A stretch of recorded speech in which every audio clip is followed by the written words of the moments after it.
Karena saat ini pendidikan anak usia dini telah menjadi perhatian dunia. Berbagai program dan konsep pun digulirkan dalam upaya meningkatkan pelayanan terhadap anak usia dini. Seperti taman penitipan anak atau daycare sebagai wahana rumah kedua bagi anak yang umumnya tidak mendapat kesempatan bermain dan belajar bersama orang tuanya. Nah, di kota Jakarta, saat ini terdapat beberapa daycare dan taman kanak-kanak yang menawarkan konsep belajar yang menyenangkan. Salah satunya adalah Proklamasi School and Daycare di kawasan Menteng, Jakarta Pusat. Selama 4 tahun, tempat ini berinovasi melalui konsep kegiatan yang berpengaruh pada pengembangan psikologi dan motorik anak. Anak-anak diberi pelatihan life skill serta pendidikan karakter yang berfungsi meningkatkan rasa percaya diri, disiplin, kreatif, tenggang rasa, serta mandiri hingga di masa depan. Kedekatan anak bersama guru menjadi hal yang biasa di tempat ini. Sebab setiap guru memiliki tujuan yang sama, yaitu penyayang anak dengan jiwa keibuan. Tak heran bila seluruh anak-anak di sini kerap berbagi curahan hati dan emosi yang memudahkan guru mengenali karakter setiap anak saat melakukan kegiatan akademik. Guru-guru di sini alhamdulillah semua mereka sangat welcome kepada anak-anak dan menganggap mereka juga seperti anak gitu. Jadi sehingga anak-anak tidak merasa canggung atau oh ini dengan guru harus hormat, harus begini. Mereka tetap hormat tapi mereka merasa dekat dan mereka merasa hangat dengan guru-guru di sini. Pada Januari 2017, Proklamasi School and Daycare sedang mendidik dan merawat 38 anak yang dibantu oleh 6 guru dan 2 suster. Setiap anak akan ditempatkan sesuai golongan usia. Bagi anak dengan kategori nursery dan kindergarten atau yang berusia 3-5 tahun akan dibiasakan berbicara bahasa Inggris. Namun bagi anak dengan kategori infant dan toddler atau berusia 1,5 hingga 3 tahun akan dikenalkan dengan bahasa ibu yaitu bahasa Indonesia. Saat sekolah, setiap anak akan dikenalkan dengan berbagai sentuhan objek untuk mempraktekkan setiap metode ilustrasi. Namun, ketika anak mengikuti daycare, ia akan diajak mematuhi peraturan dan jadwal. Seperti diantaranya makan tepat waktu, mencuci piring, tidur siang, mandi sore, dan kegiatan bermain sambil belajar lainnya. Para orang tua pun tidak perlu khawatir bila anak kesulitan melakukan tidur siang. Sebab kebiasaan tersebut akan berubah seketika di tempat ini, berkat para guru serta keberadaan anak lainnya. Tempat ini juga akan merubah kebiasaan anak yang enggan memakan sayur.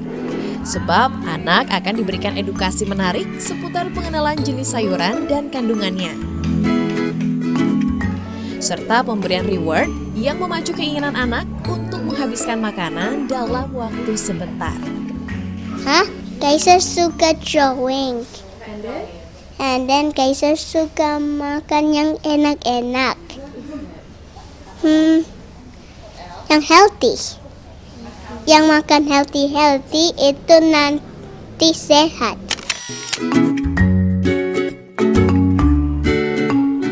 Beberapa orang tua pun mengaku anak-anak mereka menjadi pribadi yang mandiri, disiplin, dan percaya diri saat kembali ke rumah.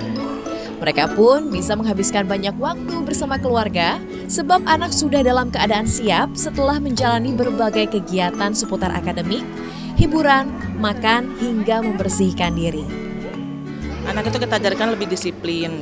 Kemudian juga di sini kalau ketemu teman-temannya mereka bersosialisasi, berinteraksi dan juga mengajarkan mereka untuk lebih empati sesama teman. Kemudian juga sesama lingkungan juga lebih mencintai lebih ke lingkungan ya, juga dengan hormat dengan guru, hormat dengan respect sama teman-temannya, juga berbagi sharing karena kalau di rumah kita memang ajarin juga anak-anak lebih ke moral, attitude, tapi kalau misalnya semuanya itu kan lebih teori ya, tapi kalau di sekolahan lebih ke praktek. Lebih percaya diri gitu ya, lebih mandiri gitu.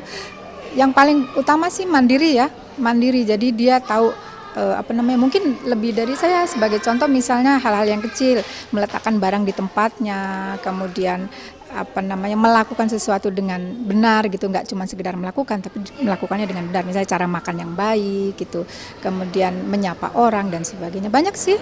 Jadi yang memang di sini kan belajarnya hal-hal yang kecil, kelihatannya sepele, tapi ternyata itu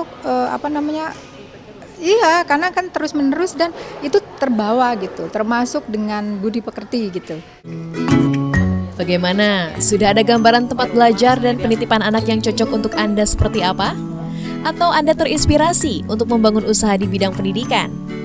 Beberapa tips yang bisa Anda ikuti seperti diantaranya adalah menjaga kebersihan lingkungan, merekrut guru yang lihai dalam merawat anak, serta bisa melihat dan memahami karakter anak. Juga yang terpenting adalah kurikulum serta program pengajaran yang berkonsep menarik dan menyenangkan. Setelahnya, orang tua tidak akan ragu untuk mengirimkan anak mereka ke sekolah dan tempat penitipan yang Anda bangun.